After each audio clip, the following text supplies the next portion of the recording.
Yo, what's good, guys? Back at it again with another video for you guys.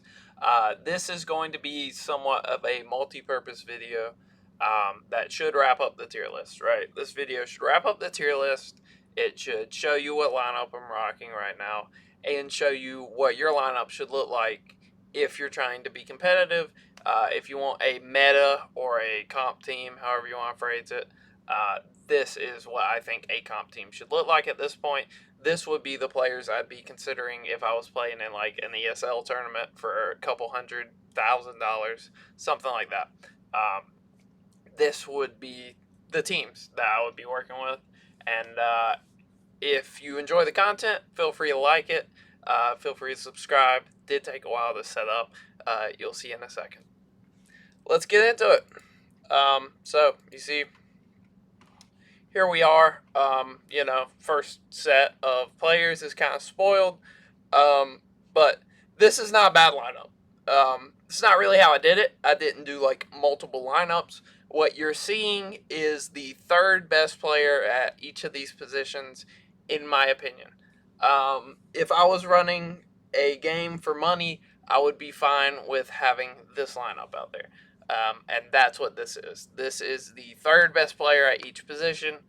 If you guys have any of these players in your lineup, you have a great player on your hands, and you don't have to worry about changing them. For some people, the third best player could be as good as the first if you like their swing more and you play better with them. So let's get into it. I figure we'll work our way around the diamond. Start at catcher. Go first. Maybe go. We'll jump around to the outfield from the infield. But our first catcher, the third best catcher in the game, I think, is probably Mike Napoli. Said it a couple times. Don't really love his swing. It is kind of a slow swing. He has a late leg kick, but in general, I do. I like the results he gets. Right, I've said it countless times. He has the most terrible swinging home runs I've seen all year. Has insane power, insane contact, and he has pretty much every quirk in the game. It's absolutely insane. He gets a ton of just late home runs. No PCI home runs. That's Mike Napoli.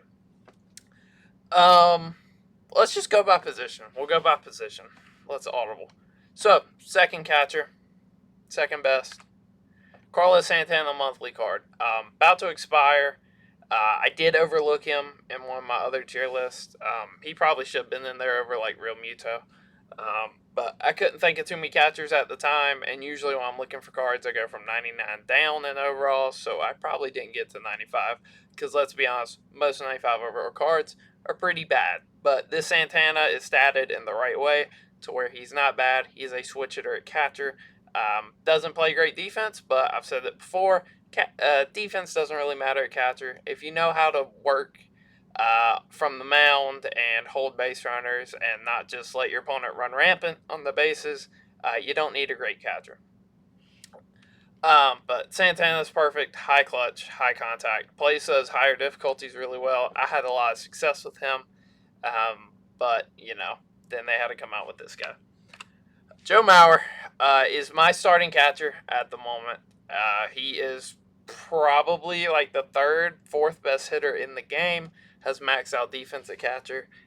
He is absolutely phenomenal. That being said, I might be selling him soon because my squad's in a pretty unique situation that not a lot of people's is. But he is still the best catcher in the game, in my opinion, and probably a top 6, 7 card in the game.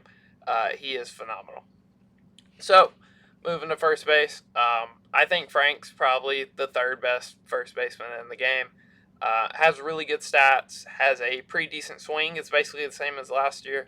If you did play last year, this is the exact same card, but with live series quirks, and a lot of them. And that's how he plays. He is phenomenal. Wouldn't be a bad DH either, but, I didn't want to do dupes. Every player at their position is specific. I did not duplicate anybody. I did not put anybody in multiple positions. Although you could make the argument some of these guys retain just as much value at different positions.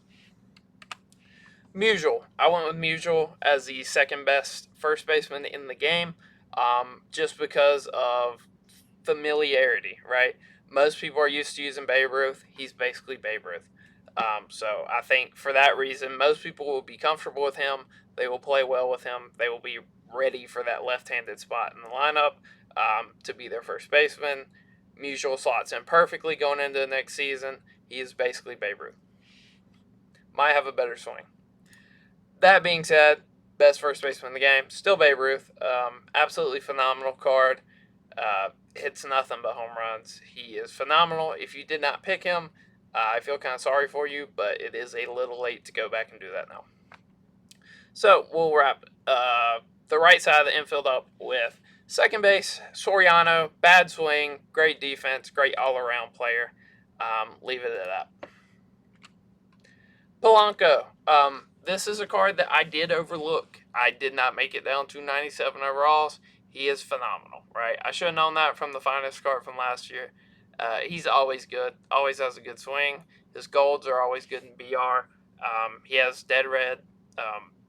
Very good card. Doesn't play great D, but if you get him to P5, I think he gets a gold shield, which is very similar. He's better Ketel Marte. I probably should have had him over Marte in the tier list. Maybe over Lindor. You can make the argument either way. But Polanco is probably my second baseman right now.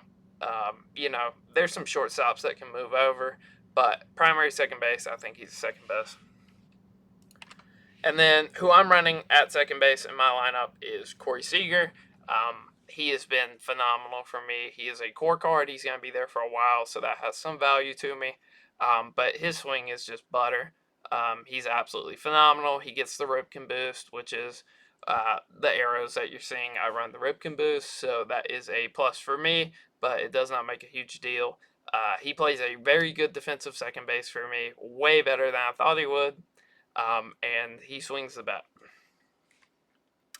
Right field, first one we got Booger, pretty much interchangeable with Bryce Harper. He just plays better defense, and I'd argue probably has a better swing.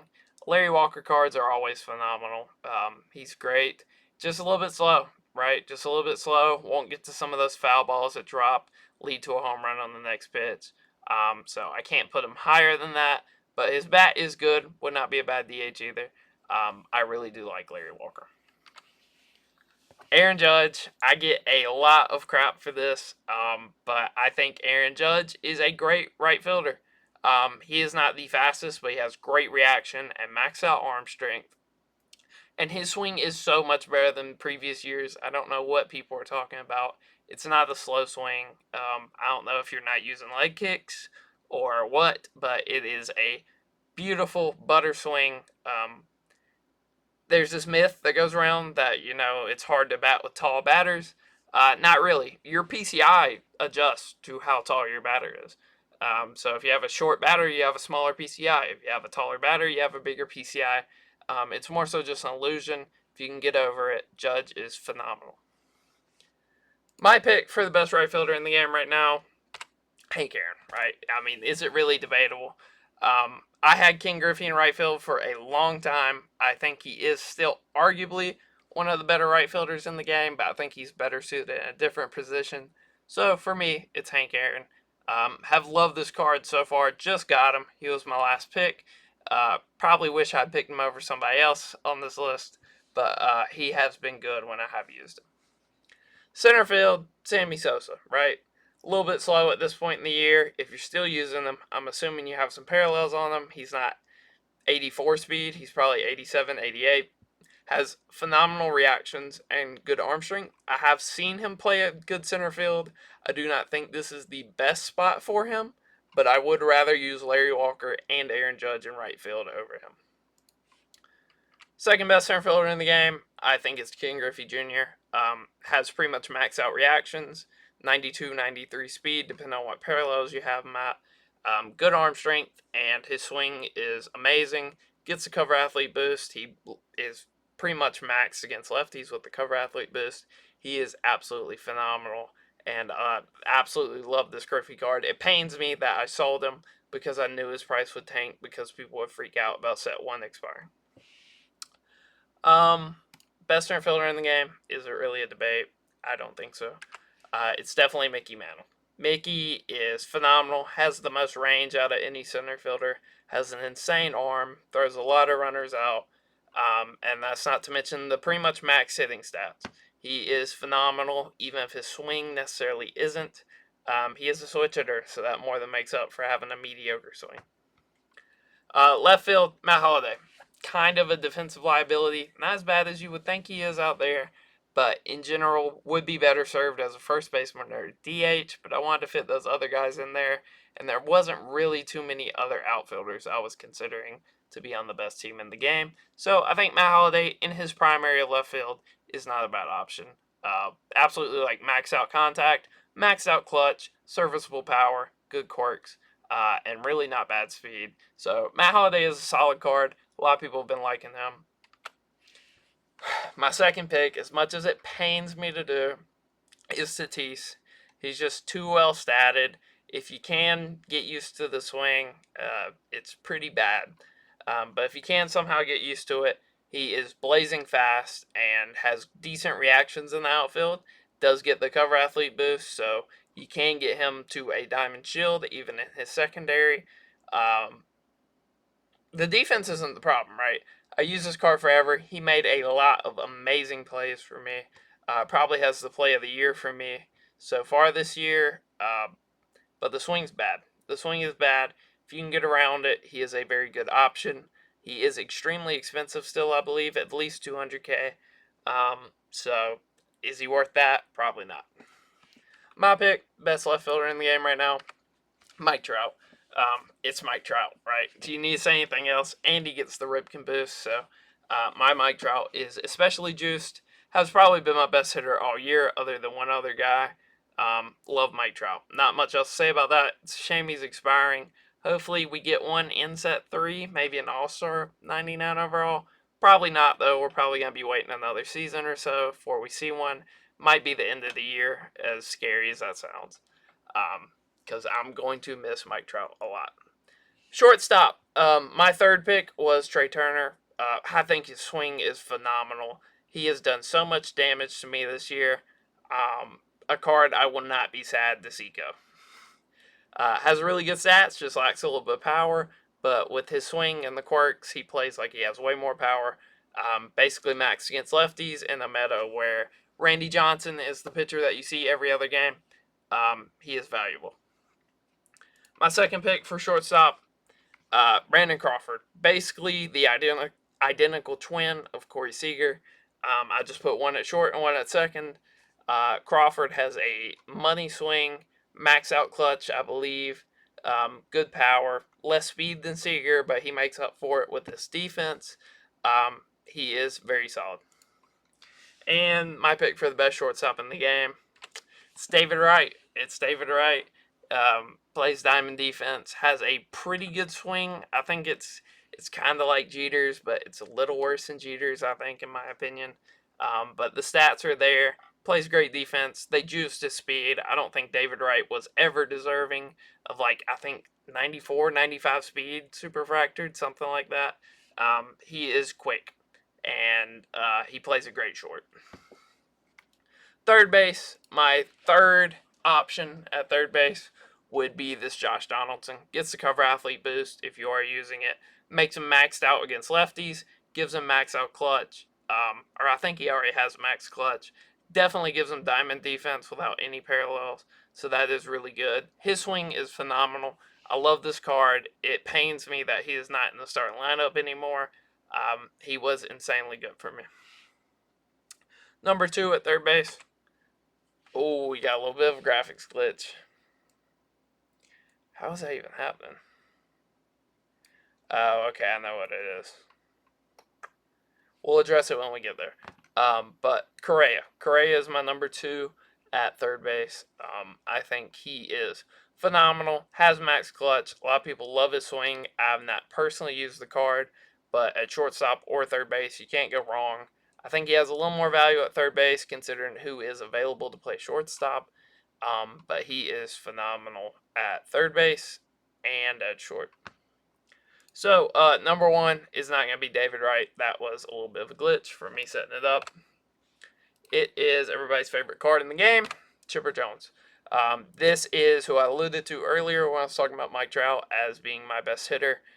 It's between those two, which is insane because Mike Trout's not a switch hitter, unless he is, and you'll see what I'm talking about here in a second. But Chipper's been one of my favorite cards all year. He will be my wild card pick. The only other guy I'd probably consider is King Griffey. He did hit better than Babe Ruth for me, but Chipper is probably still the best hitter in the game. Probably still the guy I'm scared the most when he comes up to bat. So my third pick for DH would probably be Matt Holliday, but since I put him in left, we have Jordan. Money swing, missing some attributes, kinda, but has a lot of quirks, has a decent swing, isn't super slow, so he is my third pick at DH. My second is this Vlad Sr. card, who is about to expire, which is a real shame because he is a stud. You get the cover athlete boost. He has max out stats against lefties, amazing stats against righties, and he has max out clutch, right? So there is basically a 50-50 chance when he comes up to the plate at any point in the game that he is going to be a max stat hitter, similar to Babe Ruth, except from the right side. Love this Vlad Guerrero. He looks phenomenal. It's a shame he's going to be expiring, but that means maybe soon in set 3 we can get one that can actually play the outfield. My number one pick for DH is my cap. So I am cap glitching anybody that's running a comp lineup that didn't mess up and take him out is probably also cap glitching. That's what I was alluding to.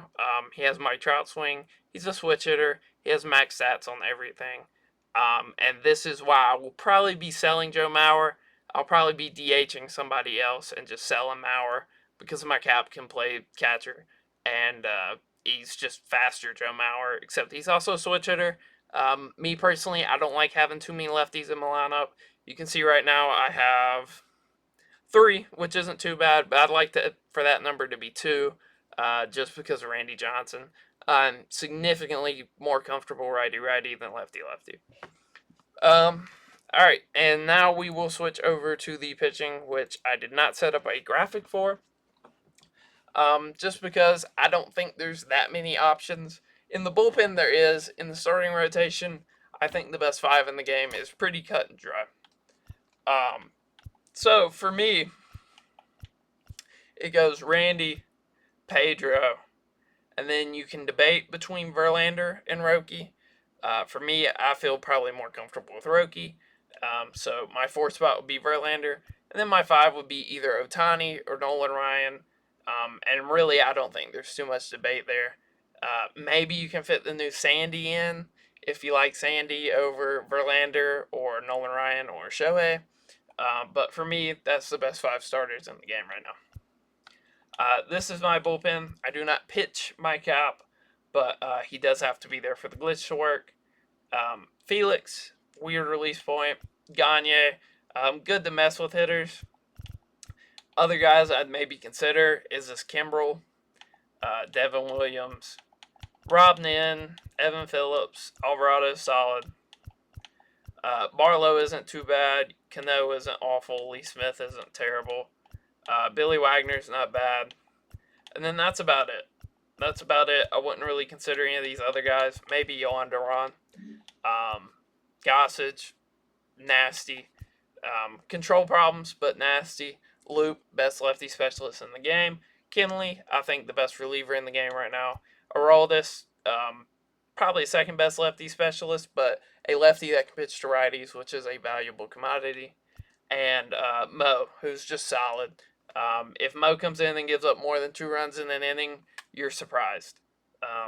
He is very solid. He is very reliable. But yeah, guys, that is the best lineup in the game, I think, right now, or variations of those that you can run. If you are looking to win more ranked games, if you are looking to be competitive, if you are looking to play for money, anything like that, I think you can run any of these players at any of their primaries or secondaries and have a more than adequate lineup. Obviously, there's no real budget players in this list other than Jorge Polanco. But that's how it goes when you're running the best team in the game. If you guys found this helpful, feel free to like, feel free to subscribe. Peace.